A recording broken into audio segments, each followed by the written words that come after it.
नमस्कार, India voice देख रहे हैं आप और मैं हूं आपके साथ शिवम दुबे। इंडिया वॉइस के खास कार्यक्रम देवभूमि समाचार में आप सबका स्वागत है। बुलेटिन की शुरुआत करेंगे, रुक करेंगे खबरों की ओर। मुख्यमंत्री पुष्कर सिंह धामी ने टिहरी गढ़वाल में आयोजित तृतीय टिहरी वाटर स्पोर्ट्स कप 2024 के समापन समारोह में मुख्य अतिथि के रूप में शिरकत की और विजेताओं को सम्मानित किया। इसके बाद टिहरी झील में संचालन के लिए प्रस्तावित क्रूज बोट का निरीक्षण किया।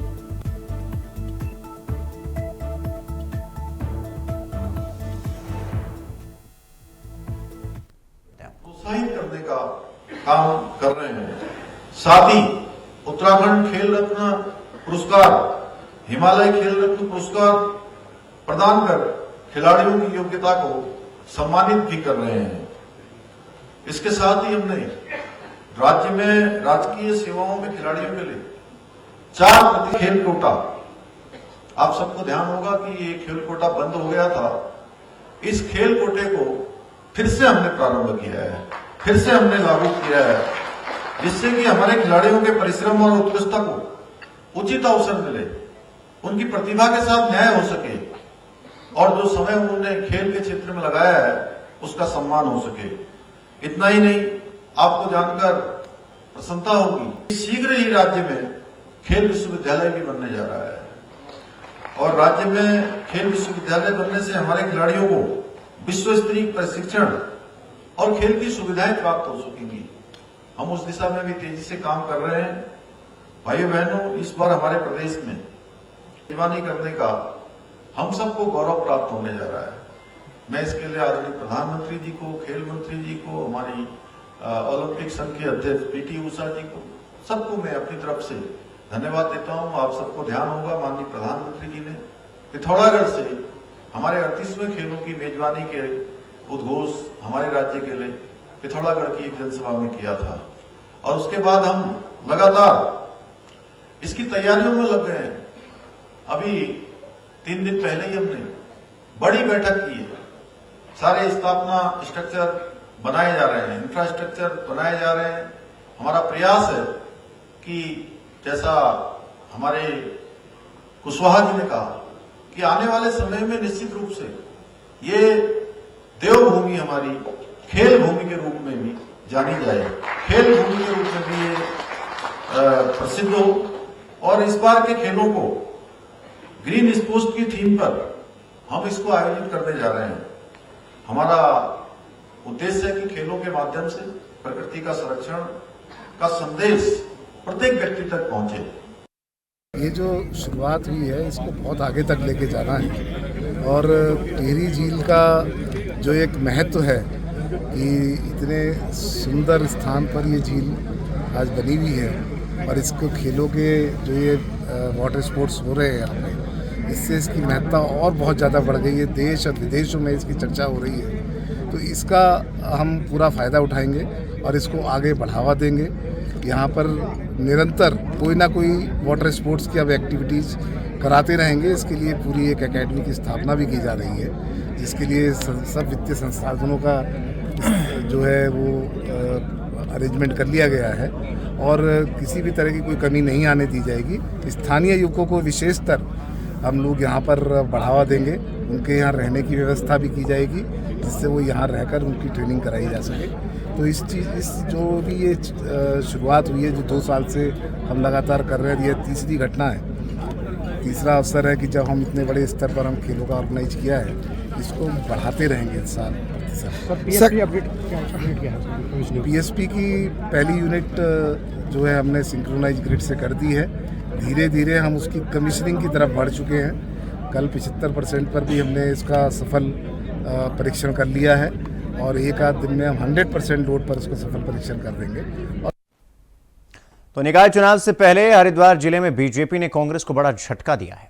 हरिद्वार कांग्रेस के कार्यकर्ताओं में देहरादून में बीजेपी प्रदेश कार्यालय में आयोजित कार्यक्रम में बीजेपी का दामन थाम लिया और बीजेपी का यह दावा है कि पार्टी की संस्था लेने वालों में पूर्व सीएम हरीश रावत और विधायक अनुपम रावत के विधानसभा चुनाव में मुख्य प्रस्तावक पर शामिल है। साथ ही कार्यक्रम में अन्य दलों से आए नेताओं ने बीजेपी का दामन थामा। 8 से 15 तक श्रम प्रकोष्ठ कांग्रेस में प्रदेश उपाध्यक्ष पीछे की कुर्सी में अपना स्थान ग्रहण करेंगे। आगे आगे रमेश प्रधान जी और डॉक्टर गोविंदा जी के विभिन्न दलों के मीनार ठेकेदार जी, मुकेश चंद ठेकेदार जी।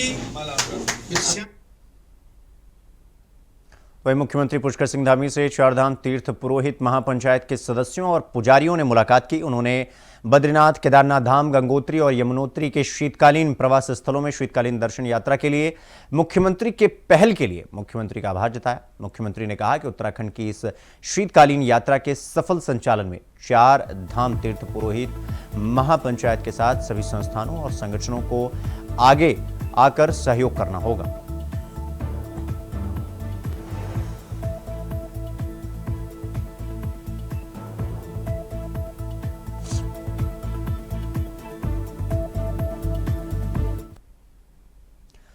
अगली खबर चमोली से है, जहां 5 दिवसीय अलकनंदा पर्यटन सांस्कृतिक ग्रामीण कृषि विकास मेला रंगारंग सांस्कृतिक कार्यक्रमों के साथ शुरू हो गया।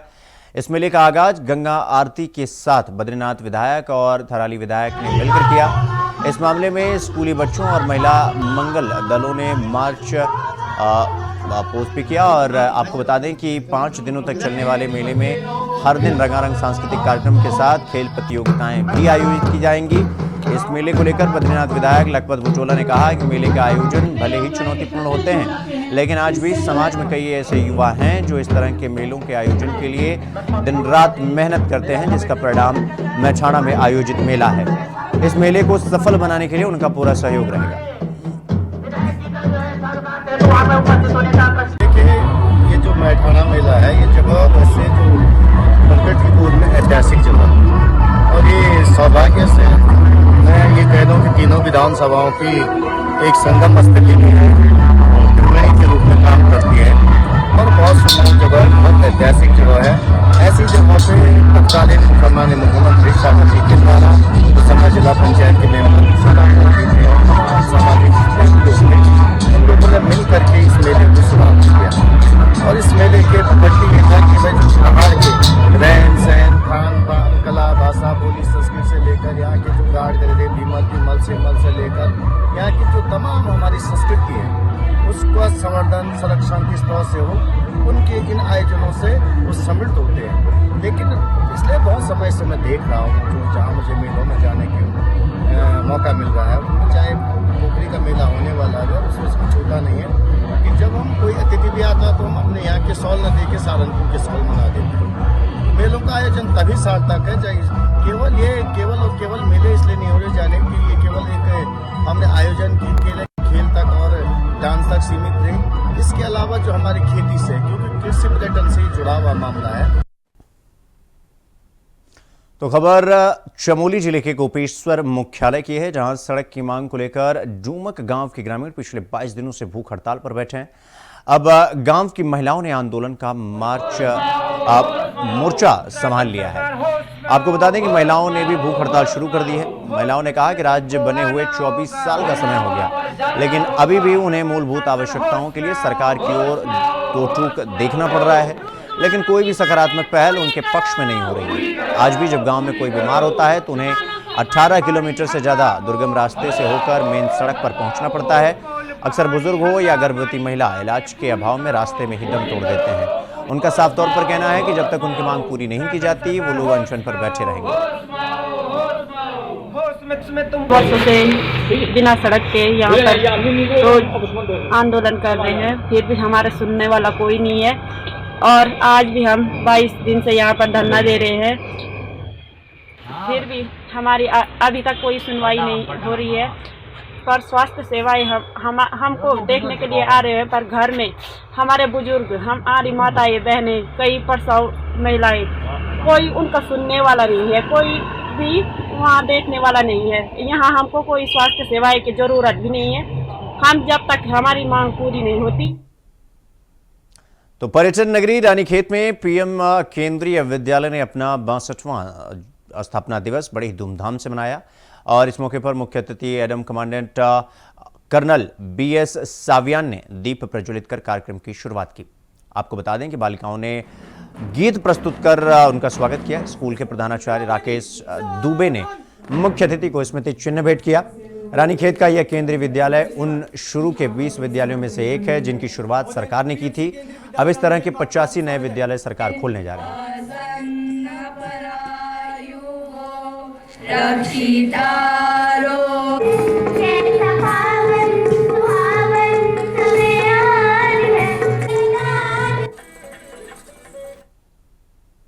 तो रुक करेंगे अगली खबर की ओर। अगली खबर देहरादून से है, जहां नगर निकाय चुनाव के लिए ओबीसी आरक्षण नियमावली को मंजूरी दे दी गई है और सभी नगर निकायों में ओबीसी आरक्षण का रोस्टर अब इस नियमावली के तहत लगेगा।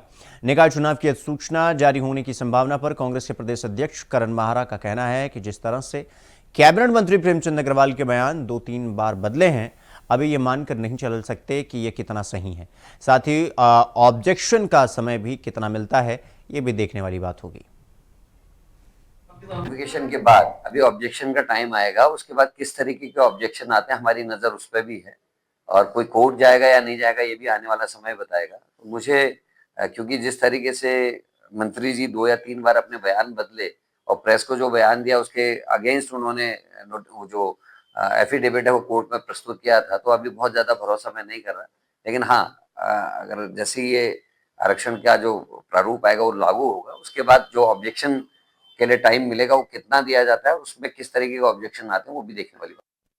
तो बांग्लादेश में हिंदुओं पर हो रहे अत्याचारों के विरोध में पूरे भारत में आक्रोश है और हर हिंदू संगठन अपने तरीके से इन अत्याचारों का विरोध प्रदर्शन कर रहा है। और इसी कड़ी में आज कोटद्वार में भी व्यापारियों ने बाजार बंद रखकर बांग्लादेश में हो रहे अत्याचारों का विरोध प्रदर्शन किया है।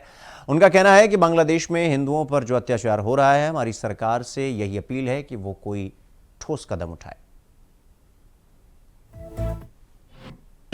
हमारे बांग्लादेश में भाई है, हमारे हिंदू भाई, उन पे अत्याचार हो रहे हैं काफ़ी टाइम से। उसके लिए हमारे सारे संगठन जैसे कोटद्वार में आते हैं, व्यापार मंडल, विश्व हिंदू परिषद, बजरंग दल और संगठन है काफ़ी। हमने मिलजुल के इसका पूरा सबसे विचार विमर्श करके पूरे उसमें हमने बाजार बंद का ऐलान किया था और सुबह से बाजार बंद बिल्कुल साफ नज़र आ रहा है कि पूरे कोटद्वार में बाजार बंद का असर दिख रहा है। तो अब जरा सोचिए उस मां के बारे में जिसने अपनी बच्ची को 9 माह तक अपनी कोख में सहेज कर रखा, लेकिन जब वो नन्ही फूल सी परी इस दुनिया में आई तो चंद लम्हों में ही उसने अलविदा कह दिया। करीब 60 घंटों तक हॉस्पिटल में वक्त बिताने के बाद वो कईयों को जीवन दे गई। ये नेक काम किसी मिसाल से कम नहीं है, इसलिए लोग सरस्वती और उनके पेरेंट्स को सलाम कर रहे हैं। आपको बता दें कि देहरादून में 2.5 दिन की बच्ची का दून अस्पताल में देहदान किया गया। बच्ची को एस्फिक्सिया बीमारी थी और जिस कारण उसका निधन हो गया। आज 2.5 दिन की बच्ची के देहदान किए जाने का ये देश का पहला मामला बताया जा रहा है। बच्ची के पिता राम मिहर हरिद्वार में एक फैक्ट्री में काम करते हैं। जानकारी के मुताबिक हरिद्वार के डॉक्टर राजेंद्र सैनी ने परिवार को देहदान के लिए प्रेरित किया।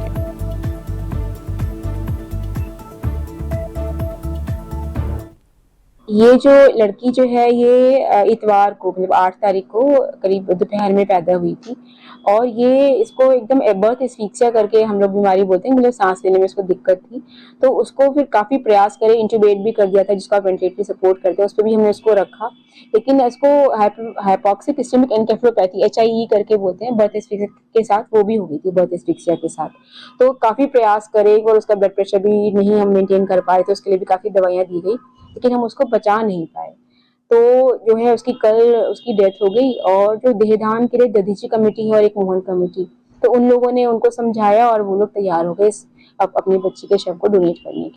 हाँ देखिए, एक बहुत ही छोटी बच्ची एक हमारे यहाँ, इसकी मदर हमारे यहाँ भर्ती हुई थी और पैदा हुई थी, लेकिन पैदा होने के तुरंत बाद ही इसको सांस की काफ़ी गंभीर प्रॉब्लम हुई और इसको बचाया नहीं जा चुका, क्योंकि इसमें संज्ञान ये आया है कि उसको दिल की प्रॉब्लम थी, कंजेनिटल हार्ट प्रॉब्लम।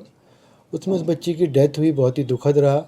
लेकिन इस दुख की घड़ी में भी उनके माँ बाप को हम लोग को एक साधुवाद देना चाहिए कि एक बहुत ही महान कार्य उन्होंने किया और उस छोटी बच्ची को वो यहाँ हमारे एनाटॉमी डिपार्टमेंट को उसका देहदान किया है।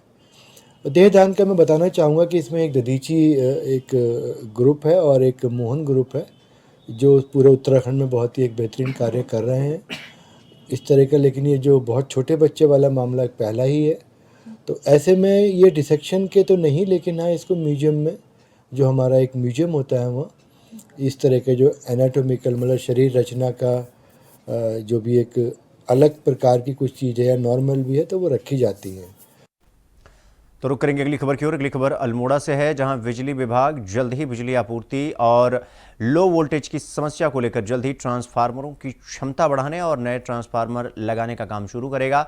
इस योजना के तहत 17 ट्रांसफार्मरों को अपग्रेड किया जाएगा और 11 नए ट्रांसफार्मर लगाए जाएंगे। इसे लेकर बिजली विभाग वितरण खंड अल्मोड़ा अधिशासी अभियंता कन्हैया मिश्रा ने बताया कि इस परियोजना से करीब 600 से अधिक परिवारों को लाभ मिलेगा और सर्दियों में स्थिर और बेहतर बिजली आपूर्ति सुनिश्चित की जाएगी। ये जाड़ों में हमारे यहाँ ट्रांसफार्मर पर लोड बढ़ जाता है क्योंकि हीटिंग लोड आ जाता है। लोग जनता हीटर और गीज़र का इस्तेमाल करते हैं, इससे ट्रांसफार्मर पे अतिरिक्त लोड आ जाता है। इसको काउंटर करने के लिए हम अपने ट्रांसफार्मर की क्षमता बढ़ाते हैं, लाइनों की क्षमता बढ़ाते हैं और कुछ जगह आवश्यकता पड़ने पर नए ट्रांसफार्मर भी स्थापित करते हैं। तो अभी हमारे टेंडर सारे हो गए हैं। लगभग हम 17 ट्रांसफार्मर की क्षमता वृद्धि कर रहे हैं और लगभग 11 ट्रांसफार्मरों की हम नए ट्रांसफार्मर स्थापित कर रहे हैं, जिसमें ग्रामीण क्षेत्र भी हैं, शहरी क्षेत्र भी हैं, लमगड़ा भी है, हवालबाग के क्षेत्र हैं और शहरी क्षेत्र है। रुक करेंगे अगली खबर की ओर। अगली खबर सोमेश्वर से है, जहां देर रात एक बड़ा हादसा हो गया। आपको बता दें कि बाजार में एक बंद होटल से गैस सिलेंडर के फटने से आग लग गई और इस अग्निकांड में होटल और बगल की दुकान की दीवारें पूरी तरीके से क्षतिग्रस्त हो गई और साथ ही होटल और दुकान में रखा सारा सामान जलकर खाक हो गया, जिससे व्यापारी को लाखों का नुकसान हुआ। प्रशासन की तरफ से कोई जिम्मेदारी नहीं ली गई है। बता दें कि प्रशासन से पीड़ितों ने आर्थिक सहायता देने की मांग की।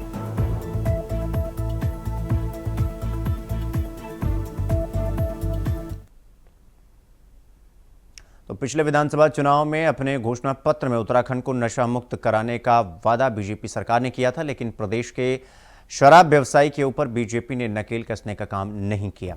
शराब बिक्री में जगह जगह ओवर रेटिंग की समस्या भी सामने आ रही है। आपको बता दें कि राजधानी देहरादून में जिलाधिकारी के तमाम प्रयास के बाद भी ओवर रेटिंग खत्म नहीं हो रहा है और कांग्रेस प्रवक्ता गिरिराज हिंदवान ने बीजेपी सरकार पर इस बाबत निशाना साधते हुए कहा कि सरकार प्रदेश को शराब मुक्त करना चाह रही है, लेकिन अब इस काम में वो नाकाम हो चुकी है। बीजेपी ने अपने कार्यकाल का 7 साल से अधिक का समय पूरा कर लिया है, लेकिन अभी तक किसी भी प्रकार की शराब माफिया पर नकेल कसने का काम सरकार नहीं कर पाई है, उसमें असफल रही।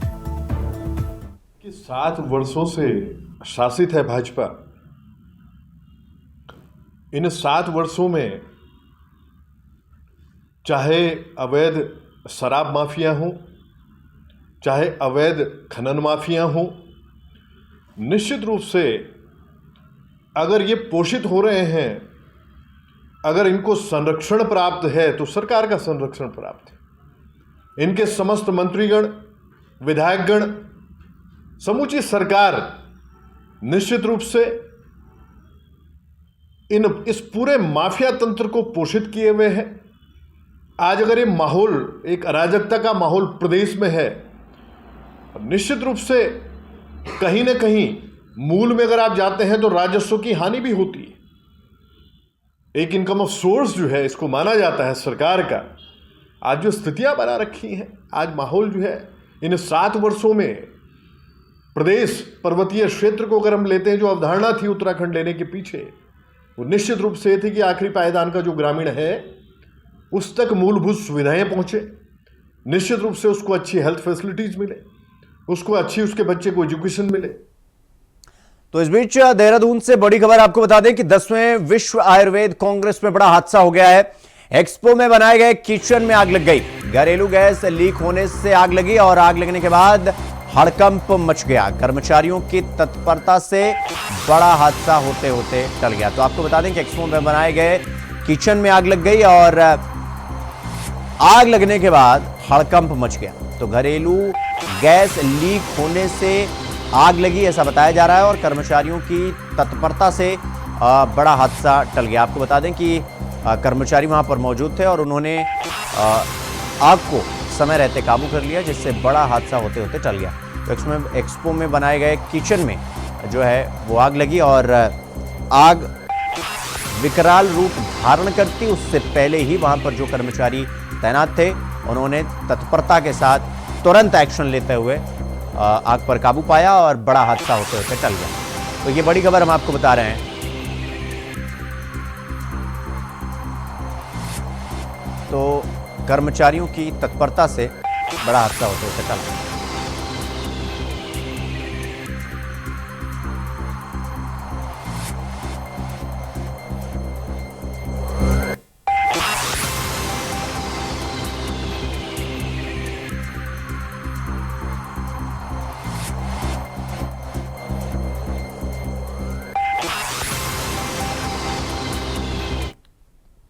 देवभूमि समाचार में फिलहाल अभी के लिए बस इतना ही। देश और दुनिया की तमाम खबरों को देखने के लिए देखते रहिए इंडिया वॉइस। नमस्कार।